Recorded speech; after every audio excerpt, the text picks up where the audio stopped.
Hello again. 30 Years a Watchtower Slave, William Schnell, in his chapter Strategy Pays Off. We're now on page 105. This subhead is Split Personality.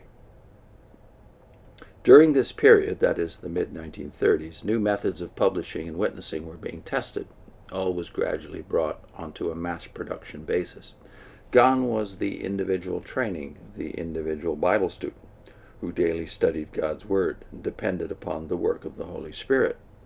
Indoctrination was taking the place of Bible study, and the minds of Jehovah's Witnesses became sick and the hearts ill, owing to the terrific psychological pressure put upon them. Those now coming into the organization were being subjected to a combination of individual and organization activation. Thus, divergent centers of thought and feeling, pulling apart, created a warped outlook on all things. If a person is subjected to a double standing in his thinking and behaving, he cannot be true to himself. He cannot make valid and correct decisions as to the ethics and morals in his life. If on the one hand a person believes that Christian doctrine teaches the individual working out of one's salvation by applying the tenets of Christianity to life, and on the other hand the superficial standards for becoming a kingdom publisher are imposed, sooner or later he will have to succumb to a dual standard of living and to casuistry in defense of his behavior. Since then the strain and stress upon a mind and heart would be too great to bear, in order to protect his sanity, such a person resorts to superficial habit in outward performance and repetitious banality in speech. Since then, in the field of preaching, Jehovah's Witnesses were not allowed to do their own spiritual thinking, as they were guided by the Holy Spirit. They became incapable of carrying on Christian warfare by effectively wielding the sword of the Spirit, which is the Word of God. Inasmuch as the Jonadabs were not spirit-begotten, and thus there could never be mention of spiritual growth and maturing as Christian into Christian individuality, they naturally could not confess with their mouth about personal experiences, as Paul suggests in Romans 10. Besides, they had been thoroughly brainwashed by the use of stereotyped textbooks published by the Watchtower Society, and any concept of individual study and individual thinking as a Christian which might have been present had been supplanted by a new set of values, new precepts for thinking, and new motives for doing. Then he talks about the testimony card. As a result, we have the origin of the familiar testimony card. The mental activity of the kingdom publisher had declined to such an extent that it became almost impossible for him to present his own message as he went from door to door. The result was the testimony card, prepared at headquarters. The witness could present this card to the householder in explanation of the current book offer, as does the deaf-mute in an effort to sell his wares. Ostensibly, this gadget was prepared to help the publisher sell more books. Actually, it had a far more sinister purpose. The society realized that the new class of kingdom publishers and Jonadabs really knew very little of the Scriptures. The society leaders felt that the testimony card would cover up this ignorance at the same time that it helped the sale of books. Furthermore, the testimony card served as a bridle for those older ones who were quite capable of wielding the sword of the Spirit, which is the Word of God, and gave evidence of the work of the Holy Spirit. In this case, the testimony card served the purpose of a straitjacket, and finally quenched the spirit in the case of those who submitted to this gimmick. This testimony card was a vicious thing with pathetic results. During World War II, when I accompanied conscientious objectors to examination boards where hearings were held to determine the validity of their claim of being ministers, I realized to my consternation that most of such Jonadabs were incapable of answering even the most rudimentary questions about the Bible.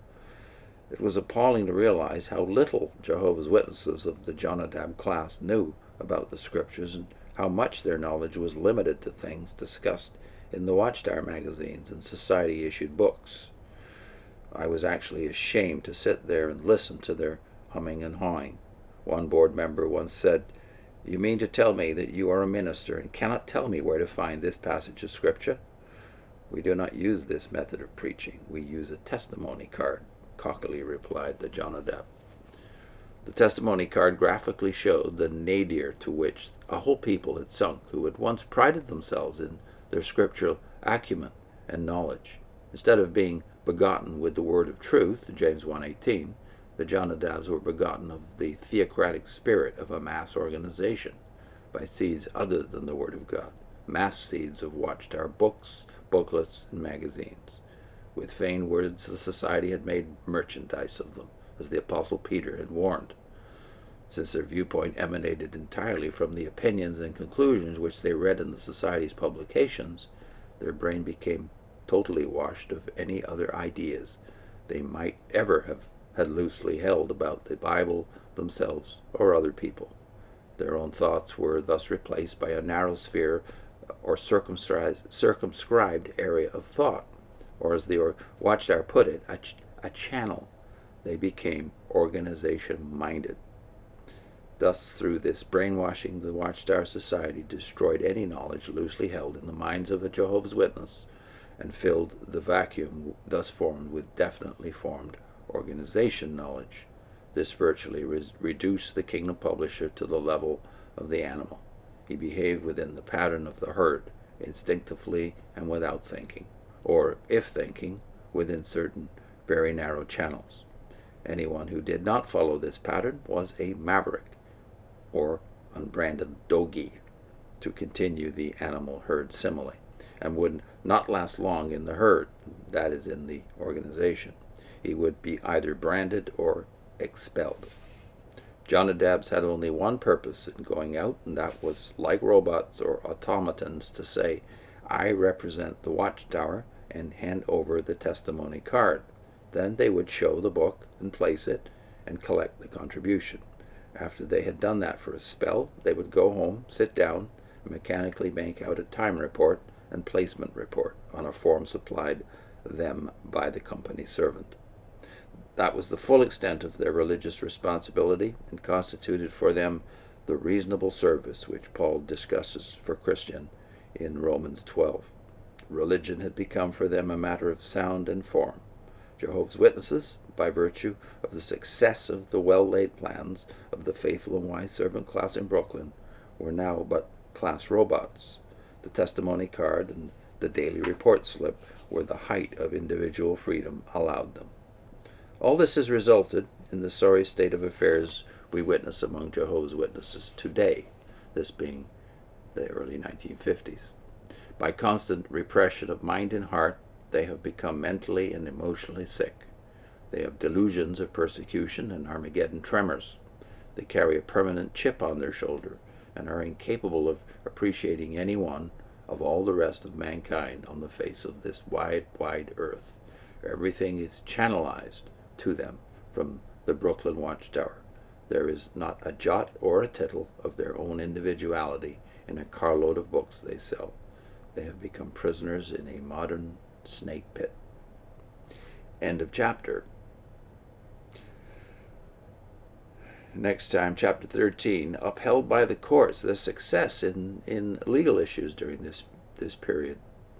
I'll put in a link to Ignatius, bishop and martyr. By contrast, this bishop of Antioch, around the beginning of the 1st century, gives a testimony of what Christians believed at that time. Why does the Watchtower avoid this earliest link to the apostles, Ignatius of Antioch? We've done a document on that. You can find it on our website, onewonders.org, in the PDF archive. Ignatius, bishop and martyr. But here's the first video in the series of covering that document. See you soon.